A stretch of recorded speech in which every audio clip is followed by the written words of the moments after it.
Eu sou João Vitor Xavier e o CNN Esportes SA está no ar.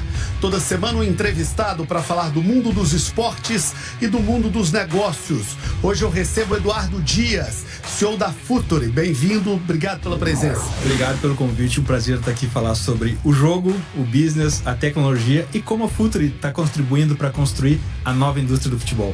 Vamos conhecer um pouquinho mais da Futuri e vamos conhecer como o seu time utiliza a tecnologia, medição, dados, números, serviço de scout para fazer melhores vendas, melhores compras e melhores times. O mercado de transferências do futebol move milhões a cada nova janela. E os critérios para a contratação vêm mudando nos últimos anos. Hoje não basta apenas negociar grandes nomes para garantir um elenco forte e com um bom custo-benefício. E é aí que entra a Futuri, a empresa de tecnologia, educação e consultoria que presta serviços a diversos clubes. São dados, estatísticas e ferramentas para a contratação de atletas. Depois de começar com foco em produção de conteúdo, a empresa logo passou a oferecer cursos de formação na área de análise de mercado. Hoje, a Futuri também conta com o FutLink, um sistema operacional com dados de jogadores para tomada de decisão. Eduardo, seja muito bem-vindo, muito obrigado pela presença. E é impressionante como os clubes cada vez mais trabalham com a estatística, com os números, com a matemática, com a ciência no seu dia a dia. É impressionante e é impressionante também a velocidade com que isso está acontecendo. Isso tem mudado muito nos últimos 5 anos e acompanha também o que está acontecendo na tabela dos campeonatos. Se a gente pegar 5 anos para trás e projetar 5 anos para frente, a mudança que tem acontecido na tabela dos campeonatos, a gente está vivendo hoje a maior mudança na ordem de grandeza esportiva e financeira. Histórica ainda não, mas esportiva e financeira dos clubes de futebol do Brasil, e eles estão usando muito os dados para performance e para um ponto super importante, que é o negócio, a compra e venda de atletas. Hoje, o departamento mais importante de um clube de futebol é o departamento de inteligência de mercado, que é o chamado departamento de scout. Queria que você explicasse um pouquinho mais para o torcedor que está em casa o que é esse departamento de negócios, de scout, de números, de dados, como é que isso funciona na prática em cada time. Isso é super importante, super legal do torcedor entender. Há muito pouco tempo atrás o clube tinha o seu departamento de scouting, que era buscar o melhor jogador. Isso mudou, ficou um pouco mais complexo. Hoje é departamento de mercado, onde os clubes estão buscando o jogador mais alinhado ao seu modelo de jogo / modelo de negócios. A gente pode depois conversar sobre isso. Modelo de jogo e modelo de negócios é quase que uma coisa só. Querem saber qual o valor do atleta, o nível de desenvolvimento, a projeção que esse atleta tem e também para onde eu vou vender e por quanto. A gente brinca que o Excel está entrando no departamento de futebol. Os clubes começam a pensar um pouco além do que só o melhor jogador. É o melhor jogador para o meu contexto e para o meu modelo de negócio. Hoje vocês trabalham em quais grandes equipes do Brasil? Quem já trabalha com isso hoje, através de vocês, pelo menos? No FutLink, a nossa ferramenta de tecnologia, de inteligência de mercado, é o nosso sistema operacional do departamento de mercado. A gente trabalha com os grandes do Brasil: Cruzeiro, Atlético, Flamengo, Fluminense, Botafogo, São Paulo, Corinthians, Grêmio, Atlético Paranaense, Red Bull Bragantino. Enfim, os gigantes do Brasil estão com a gente, mas a gente se orgulha também de outro perfil de clube, que são os clubes formadores, os clubes que estão crescendo muito, até porque fica bem mais fácil, de certa forma, inovar nos clubes com menor pressão da torcida do que nos gigantes, porque o futebol é muito conservador. Mas sim, a gente está nos gigantes do Brasil e a gente também está no Real Valladolid e no Albion do Uruguai, que é um clube empresa do Uruguai que também está inovando bastante. Então a gente está expandindo. Outro clube, Orlando City, da MLS também. Então são clubes que estão com uma ambição de crescer na nova indústria do futebol. Esse é o perfil dos nossos clientes, ambição.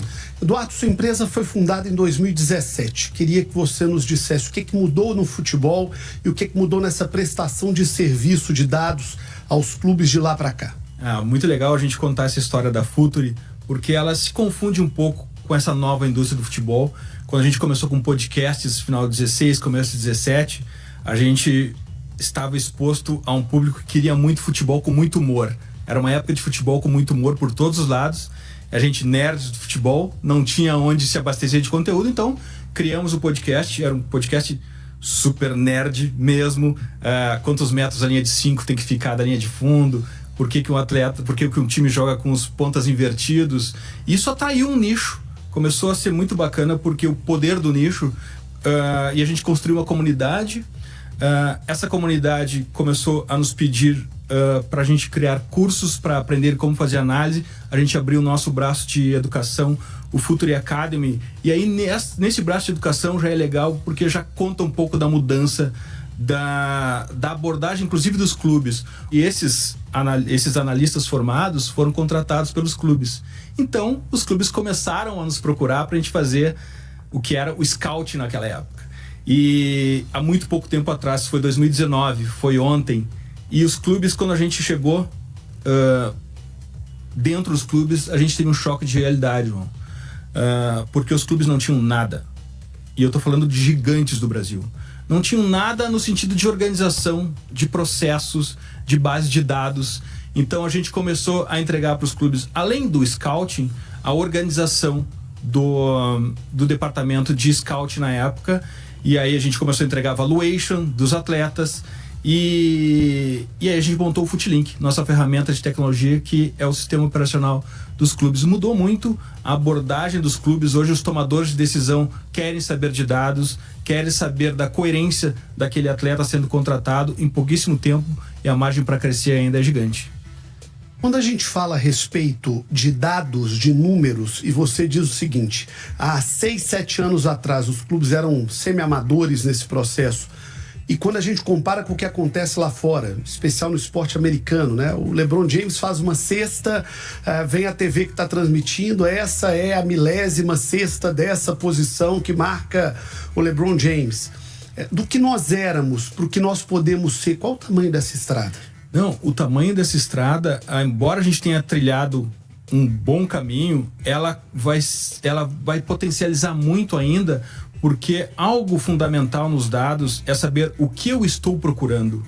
Então não basta só ter os dados, eu preciso saber para onde eu estou caminhando, que jogador eu estou buscando. Então, nesse momento, os clubes começam a se estruturar, os clubes começam a identificar o perfil de atletas que eles estão buscando, e nisso os dados ajudam muito. Então essa é a capacidade que a gente tem de crescer, porque os clubes precisam. Agora eu preciso acrescentar uma outra camada no uso dos dados que é super interessante, que é uma geração de torcedores exposta a videogame, exposta a esportes americanos, que, como referiste, usam muitos dados, que é o torcedor, tem até um nome para isso, é o Fanalytic, é o fã que gosta de análise, é o torcedor que quer saber por que se ganha e por que se perde. Então isso impulsiona, porque os clubes ainda são muitos conservadores e eles fazem o que o torcedor espera que se faça. Então, com essa camada de Fanalytics, esses dados vão ser mais usados ainda pelos clubes. E nós já temos Fanalytics nos clubes. O que quer dizer isso?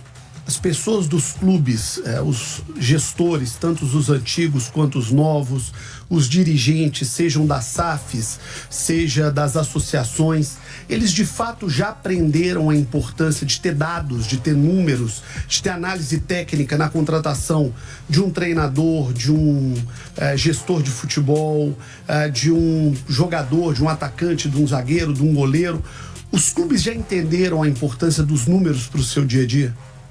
Os Fanalytics nos clubes são os profissionais que trabalham na análise e, de certa forma, na gestão executiva. Os tomadores de decisão ainda, de certa forma, estão começando essa abordagem. Eu te garanto que os profissionais dos clubes de futebol hoje, até porque a gente participa da formação deles, estão sendo absorvidos rapidamente pelos clubes.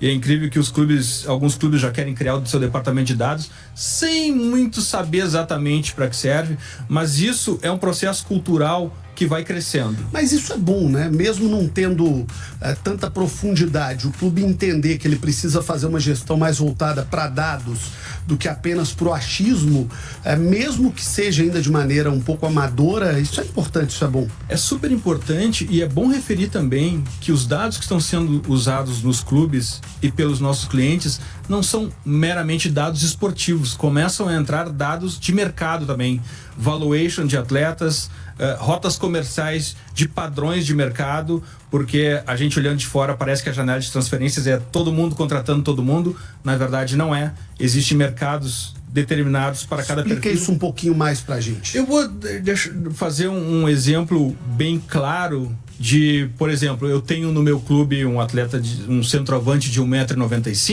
m, que é bom de jogo aéreo.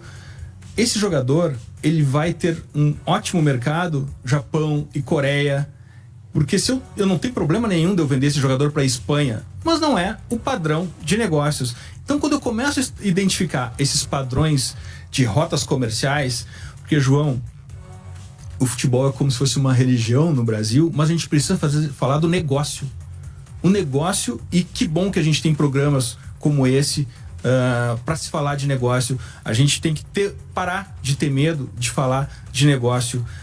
Então os clubes começam a nos contratar, inclusive, para saber quanto valem os seus jogadores e por que ele tem esse valor. É importante dizer que existem jogadores idênticos, do mesmo perfil, da mesma idade, que valem mais em alguns clubes do que em outros, porque alguns clubes têm reputação de venda, eles já fizeram mais negócios para determinados mercados, então tudo isso acaba influenciando o valor do jogador. E essas rotas comerciais, por exemplo, o meu volante vai jogar na Premier League. Não, ele não vai, porque ele não tem 1,85 m, ele não gira para os dois lados. Então tem algumas características determinantes para cada liga. Os clubes hoje utilizam para venda, mas os clubes brasileiros começaram a aprender e a utilizar também para compra, para entender o que ele precisa e qual é o tipo de jogador que se encaixa no seu elenco e no seu modelo de jogo.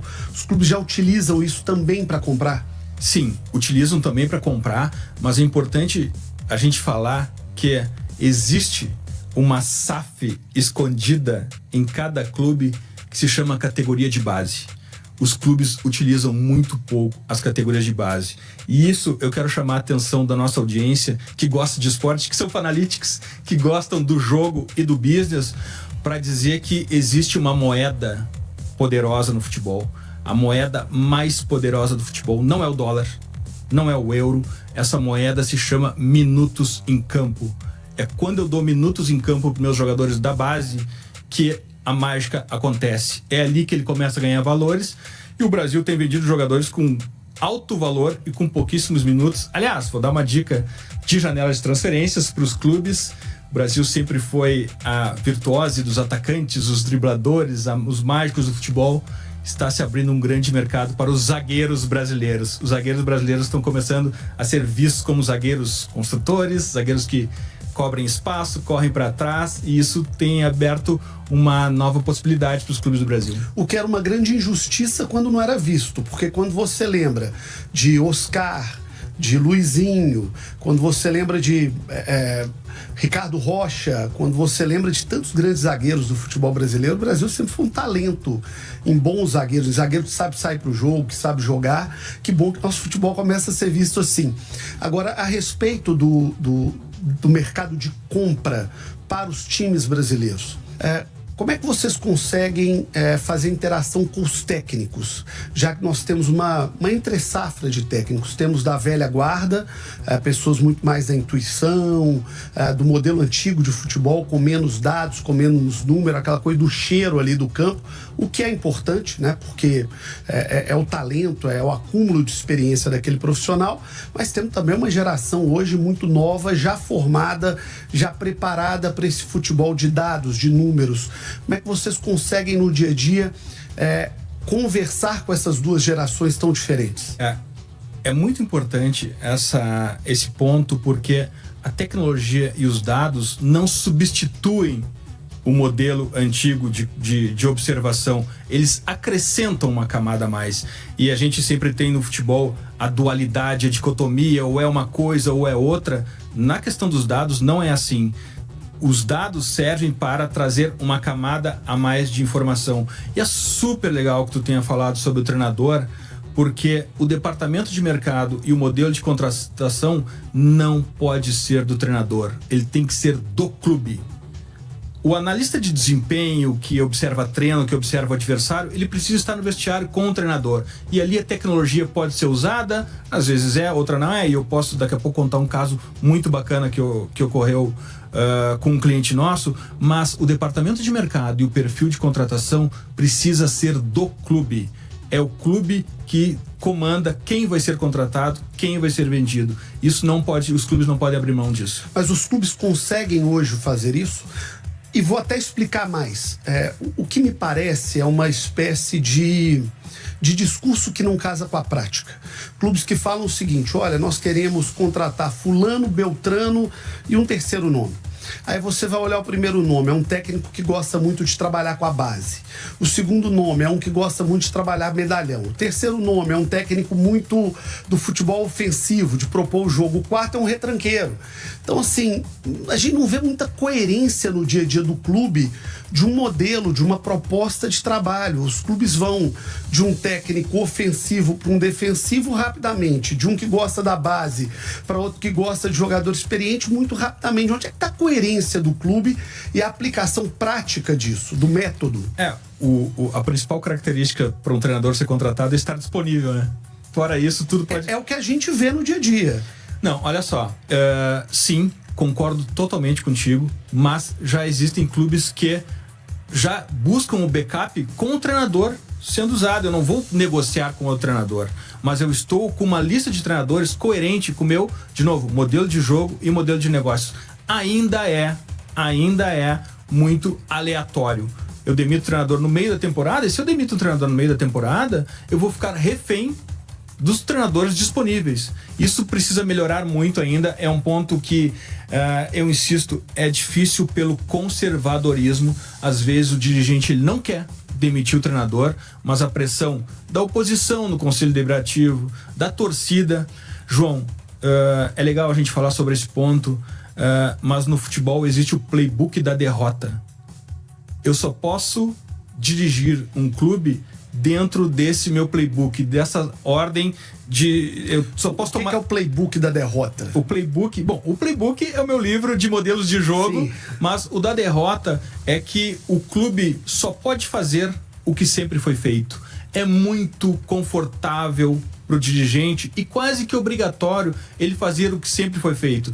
Vender jovens para comprar medalhões, demitir o treinador quando perde. Ele não pode mudar isso, porque se ele perder como ele sempre perdeu toda a vida, tá tudo bem, tá tudo certo. Outro ponto que eu não vou conseguir fazer é tentar mudar para tentar vencer. É incentivado o modo de perder do mesmo jeito sempre. Eu não posso inovar para vencer. A torcida não aceita e ninguém aceita, nem a imprensa, nem ninguém. Você falou uma coisa muito interessante. Você disse o seguinte: olha, o modelo de trabalho tem que ser do clube e a condução do vestiário tem que ser do técnico. Como é que faz para criar essa conexão para que tenha um técnico que aceite um modelo estruturado do clube, ou, invertendo a lógica, para que o clube mostre para o treinador que ele é uma parte do processo? É super importante que tu falasse uma frase definitiva. Quando eu faço uma escolha de um jogador para contratar, não é que eu precise isolar o treinador. O treinador tem que ser ouvido, porque afinal de contas é ele que vai escalar esse jogador. Não faz sentido eu contratar um jogador que o meu treinador não vai escalar. O treinador é parte do processo. O treinador não pode ser o processo, porque é muito comum um treinador chega com a sua agenda. É o que a gente mais vê. É o que a gente mais vê. Mas essa ruptura é fundamental para os clubes que querem vencer na nova indústria do futebol. Separar o treinador que lida com o campo, com o jogo, e o treinador que não pode participar do processo de contratação. Um outro detalhe interessante a respeito disso: da mesma maneira que a gente passa por uma transição geracional de técnicos, a gente também passa por uma transformação de era no futebol. Chegou o futebol como empresa, como SAF, como negócio, e vocês pegaram exatamente esse momento. Queria que você falasse um pouquinho sobre isso e como os clubes agora como empresas, passaram a trabalhar esse processo e qual a importância dessa transformação para que métodos mais científicos comecem a ser usados no futebol? Bom, a gente faz consultoria para clubes que querem se transformar em SAF e a gente ajuda investidores a procurarem clubes no Brasil. E um ponto super bacana da gente trazer como exemplo aqui é que não é um padrão de investidor. Não é todo mundo John Textor. Existem padrões diferentes de investidores e eles buscam clubes coerentes com a tese econômica deles. Tudo bem que existe uma tese macro no Brasil, que é a tese de vender jogadores. O Flamengo precisa vender jogadores, o Palmeiras precisa vender jogadores. E, aliás, só estão tão bem porque vendem muito bem. Porque vendem jogadores e o Brasil tem uma piscina de talentos incrível, infindável, o dólar 6 por 1, então tem tudo para vender jogadores e os clubes precisam entender isso.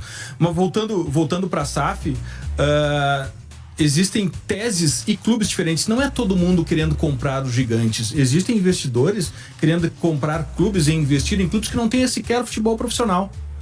Agora, existem alguns padrões nos investidores que estão procurando o Brasil, que é densidade demográfica, porque densidade demográfica eu tenho talento e tenho consumidor, tenho torcedor. Então nós estamos dizendo que as cidades grandes e as regiões metropolitanas são as prediletas de quem quer investir. São as prediletas. O maior bolsão de talentos do mundo, junto com a periferia de Paris, é a periferia de São Paulo. Então aqui tem muito talento e existem outros lugares também com densidade demográfica no Brasil que estão sendo observados por investidores. É super importante que os investidores buscam clubes coerentes com as suas teses econômicas, com o que eles estão identificando como potencial de retorno, porque a gente precisa desmistificar. As pessoas estão no futebol atrás de dinheiro. Isso tem que ficar muito claro. Parece que é proibido falar de dinheiro no futebol, quando na verdade a gente tem que usar o dinheiro como uma grande gasolina do projeto esportivo. A gente tem que fazer tudo isso crescer com o dinheiro. Como se ganha mais dinheiro? Não é escolher ou ganha dinheiro ou vence. Não, dá para fazer os dois. Não são contraditórios. Aliás, é o contrário, né? Ao contrário. Quanto mais dinheiro você vai ganhar, melhor tende a ser o seu time, mais você vai poder voltar a ganhar. É um fluxo positivo contínuo. E isso é muito bacana da gente conversar também, porque o futebol é determinismo econômico. Se a gente pegar a tabela de classificação dos campeonatos, de pontos corridos principalmente, e separar em quatro caixinhas de 5 clubes, dificilmente, e essas caixinhas se relacionarem ao orçamento desses clubes, dificilmente um vai sair de uma caixinha para outra. Sempre tem alguma temporada, alguém que extrapola, é muito mais eficiente, alguém que é menos eficiente, mas é determinismo econômico. Mas tem, sim, algo que subverte esse determinismo econômico: inteligência e tecnologia. Eduardo, você falou agora há pouco sobre como os clubes têm criado uma vertical de revelação de talentos. Então, se o clube está preocupado em ter um bom cara de scout, ele começa a preparar esse cara na escola. Se o clube está preparado em ter um bom cara de edição de vídeo, um bom cara de números da economia, do futebol, esse cara vai sendo preparado para isso. E o que mais me impressiona é como, com a organização do futebol, novas oportunidades começam a surgir no mercado para o cara que antes era só um aficionado por futebol e que agora começa a ver como uma oportunidade de trabalho para ele. Recentemente eu conversava com um dirigente do Atlético de Minas e ele me dizia o seguinte: olha, nós temos aqui no Galo Siga, que é um departamento de números, de dados do futebol.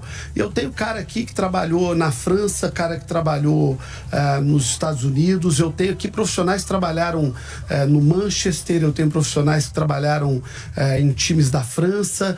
Então, as pessoas começam a investir na formação de uma carreira para trabalhar com isso no futebol, e o futebol começa a absorver essa mão de obra. A gente sentiu isso claramente quando a gente abriu o nosso curso de especialização em ciência de dados no futebol. A quantidade de pessoas de fora do mercado do futebol. Isso tem toda a razão, atrai muita gente. E tem outro ponto super importante nesse movimento de trazer pessoas de fora do futebol, é que por mais contraditório que possa parecer, o futebol precisa de pessoas que não entendam nada de futebol. E isso não é uma... Por quê? Porque essas pessoas que não entendem nada de futebol, elas vão fazer perguntas dentro do clube. E no clube é um lugar sagrado, num lugar sagrado não se pode fazer pergunta, porque todo mundo sabe tudo. Não, mas sempre foi assim. É? No futebol não dá para ser diferente. Exatamente. O negócio aqui é outro. Talvez lá na sua empresa dê, no futebol não dá. Um executivo que eu conversei, para qual a gente trabalhou, me falou o seguinte: eu tenho um superpoder aqui dentro desse clube. Eu não entendo nada de futebol. E se eu não entendo nada de futebol, eu posso perguntar tudo. Só que a curiosidade dele em perguntar tudo esbarrou numa resposta padrão. Isso aqui é assim porque sempre foi assim. Então, o ponto mais importante do futebol hoje é fazer diferente é um ativo para um clube de futebol. Não saber de futebol é muito importante porque traz algo poderoso para dentro do clube, que é o que move o mundo, as perguntas. Os clubes, todo mundo chega num clube e nas aulas inaugurais dos nossos cursos, eu sempre falo, esvazie o copo. Porque no futebol chega todo mundo com um copo cheio. Eu sei tudo de futebol, então não vai caber uma gota mais de conhecimento. Então venho com um copo vazio para aprender. O futebol tem muito a aprender com outras indústrias. O futebol tem muito a aprender, inclusive dentro de campo, com outros esportes. O futebol é muito conservador. Quem abrir a mente, tiver coragem de fazer diferente, vai vencer. Muito bem, tá na hora do Giro SA, as notícias do esporte e dos negócios no Brasil e no mundo, no oferecimento de Gerdau. O futuro se molda. Vamos lá.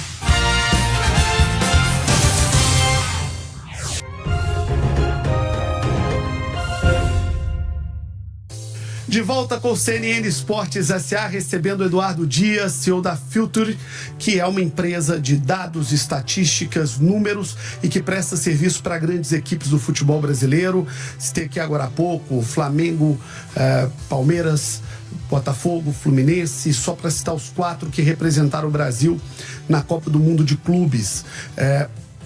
A gente falava no bloco anterior sobre a importância dos clubes cada vez mais aprenderem a trabalhar com os números para comprar bem, para vender bem, para pensar o tipo de negócio que quer estruturar no futebol. O quanto a chegada de uma legião estrangeira tem colaborado com isso no Brasil? Quando a gente pensa em Abel Ferreira, que vem com a mentalidade portuguesa, que é muito positivamente impregnada por isso, quando a gente pensa em John Textor, que vem do esporte americano, quando a gente pensa de um Bahia, que vem de uma escola do Grupo City, quando a gente pensa de um Red Bull Bragantino, que vem com toda uma parceria com clubes europeus, quanto que essa troca está sendo importante? A gente não está no CNN Money aqui, mas o mercado brasileiro fora do futebol sempre foi muito fechado. O Brasil, economicamente, é um país fechado. E o futebol representa isso também. Só que com essa chegada desses estrangeiros todos, a gente traz diversidade de pensamento. Diversidade de pensamento é ouro nessa indústria tão conservador. Que bom que o Brasil está recebendo. E olha só, o Brasil já tem os gigantes MCOs do mundo, multiclube ownerships, as grandes corporações multiclubes. Citigroup está aqui, Red Bull está aqui, e são grandes influências do futebol. Então, o grande ponto fundamental da chegada desses estrangeiros aqui é trazer diversidade de pensamento. E é super legal a gente falar também de outro ponto-chave nessa mudança do futebol que está acontecendo, nessa construção da nova indústria do futebol, que é o encontro da maior indústria de esportes do mundo com o maior esporte do mundo, que é o olhar dos americanos para o futebol. Mais ou menos no começo dessa década, as franquias de esporte americano estavam muito caras para serem investidas. E os investidores da maior indústria de esporte do mundo, que é a indústria americana, olharam para o futebol. E é engraçado que nas ligas fechadas americanas não existe acesso e descenso. Eu não vou comprar um percentual, um equity do Los Angeles Lakers e correr o risco de cair para uma divisão menor. Isso atrai investidores. Por outro lado, eles olharam para o futebol, quer dizer que eu posso comprar um time na terceira divisão e subir e valorizar esse meu ativo, e então os investidores americanos tomam conta da Europa.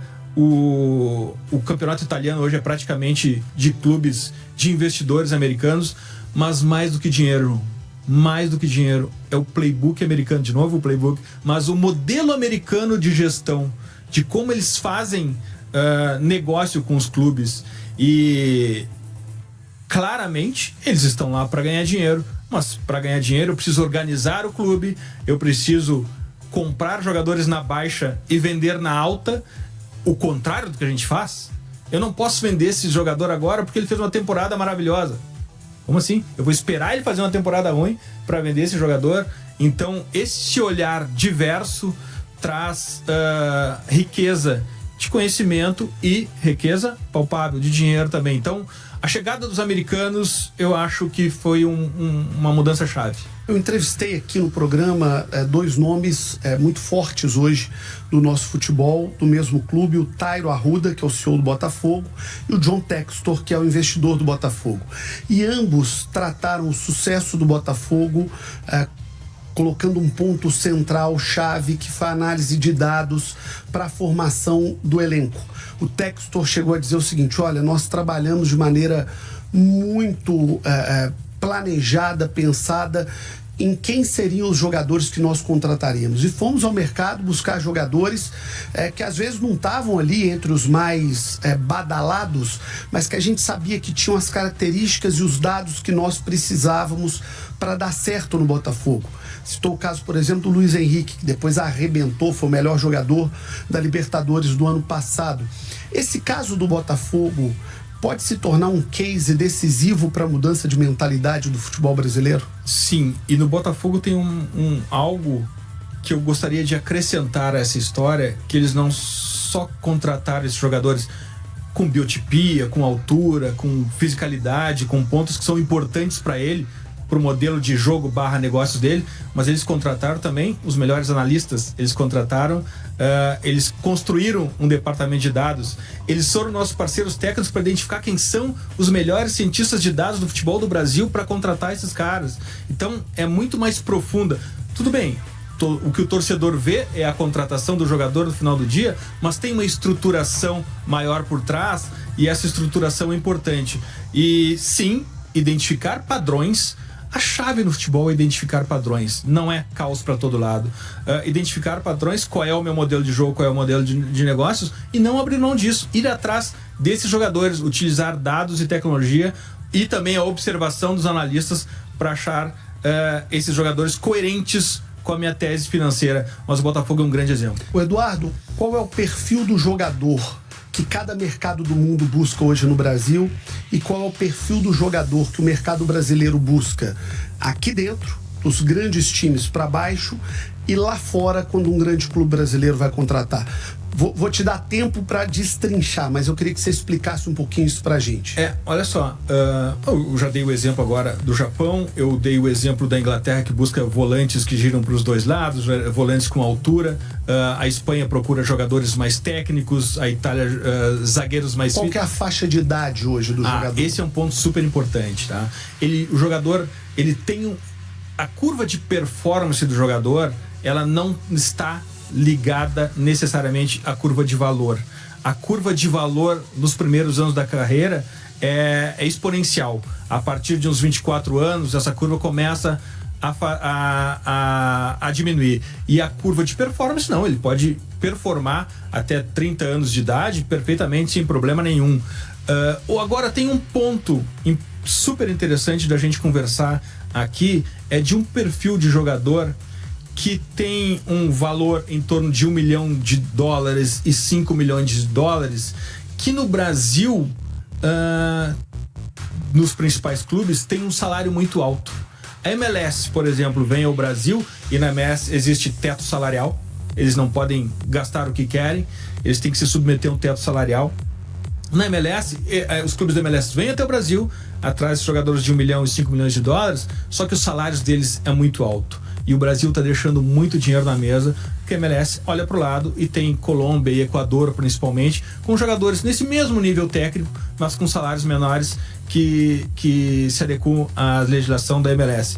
E isso é legal da gente falar, João, porque isso abre uma outra janela aqui, é que os chefes de departamento de mercado, por exemplo, me perguntam assim, poxa, então agora eu tenho que assistir o CNN Money, eu tenho que saber a cotação do dólar, eu tenho que saber de geopolítica, eu tenho que saber de economia mundial. A verdade é que sim, porque não basta mais só olhar para o campo, é preciso olhar para tudo o que está acontecendo. Existe uma guerra Rússia e Ucrânia e a FIFA abriu uma janela especial. Extraordinária. Oportunidades. O dólar subiu, desceu, oportunidades. O passaporte italiano agora ficou super mais difícil porque o governo italiano está restringindo. Opa, peraí, então vai ter algum reflexo nisso sobre os jogadores brasileiros que vão para a Itália, ou que querem a cidadania italiana. Todo esse conhecimento é preciso que os clubes estejam atentos. O futebol, João, principalmente na área de mercado de transferências de atleta, é muito ineficiente. E se é ineficiente, ele é cheio de oportunidades. E quem é o jogador que o clube brasileiro hoje busca? Tanto no mercado interno, quando ele olha para fora também, ele busca algum perfil, algum padrão desses seus grandes clientes? De maneira geral, eu não vou falar só dos clientes, mas eu vou falar de maneira geral, uma distorção nisso é que o jogador que os clubes brasileiros buscam é o jogador que traga performance imediata. É aquele jogador plug and play, que eu vou contratar ele na quarta-feira e ele já vai domingo me entregar performance. São jogadores de 27 anos, de 30 anos, que tragam performance. E pela sua cara isso é um erro? Na minha concepção, é um erro, mas agora cada clube tem a sua estratégia, o seu plano. Não tem problema nenhum de eu contratar um jogador de 30 anos que vai me entregar performance, até porque os times que têm jogadores mais jovens precisam de tutores, precisam de exemplos dentro do vestiário. Agora, isso tem que ser dentro de uma estratégia. Eu contratar jogadores em pico de performance simplesmente para resolver o meu problema do próximo jogo é legal, porque, de maneira geral também, o futebol tem uma barreira intransponível quando se trata de planejamento, que é o próximo jogo. Tudo está depositado no próximo jogo, porque afinal de contas, a partir dali vai se definir tudo que vai acontecer depois. Então, os clubes que têm projeto esportivo, gerenciamento de mercado, sabem onde quer chegar, não se abalam por uma derrota e vencem, João. Para fechar, você falou muito sobre os grandes clubes, as grandes marcas, esses grandes investidores do futebol brasileiro. Nós já começamos a formar uma geração de clubes que serão repositórios para esses clubes? Na formação de atletas, sim, por exemplo? Sim, temos grandes clubes formadores. Aqui em São Paulo, por exemplo, tem o Esfera, que é quase como uma startup, um clube que não tem sequer futebol profissional, mas é talvez um dos grandes clubes de base do Brasil. E o Brasil tem os clubes, grandes clubes do Brasil, tem grandes clubes formadores do Brasil, tem o selo da CBF, o selo de clube formador, e esses clubes estão formando um novo jogador para a nova indústria. Inclusive eles sabem que jogadores eles vão formar e sabem para quem eles vão vender. É muito mais fácil isso acontecer nos clubes pequenos e médios, e inclusive eles estão tendo resultado esportivo. Existem muitos clubes que a gente sequer tinha ouvido falar 5 anos atrás, que estão na Série D, o campeonato mais difícil do mundo, Série C, B e A, e crescendo. Hoje tem o Mirassol na Série A. Isso vai acontecer mais. Essa tabela do campeonato vai mudar muito nos próximos anos. Estejam atentos. Você está dizendo, em outras palavras, hoje no CNN Esportes S.A. o seguinte: futebol não é mais para amador. Ninguém mais ganha por acaso. Ninguém mais ganha por acaso. Quem tem um projeto esportivo vai mais longe, e é preciso tirar os olhos da bola e olhar para o business. Eduardo, obrigado pela entrevista. Eu que agradeço. Obrigado por falar de futebol, dinheiro e sobre a nova indústria do futebol. Muito obrigado, Eduardo Dias, CEO da Future Football Company, uma empresa voltada para análise de dados e números nos clubes, e que trabalha com alguns dos maiores clubes do Brasil, como Flamengo, Corinthians, Palmeiras, São Paulo, Atlético, Cruzeiro, Grêmio, dentre tantas outras marcas do futebol brasileiro. CNN Esportes S.A., teve oferecimento de Gerdau, o futuro se molda. Obrigado pela sua audiência e até o próximo final de semana.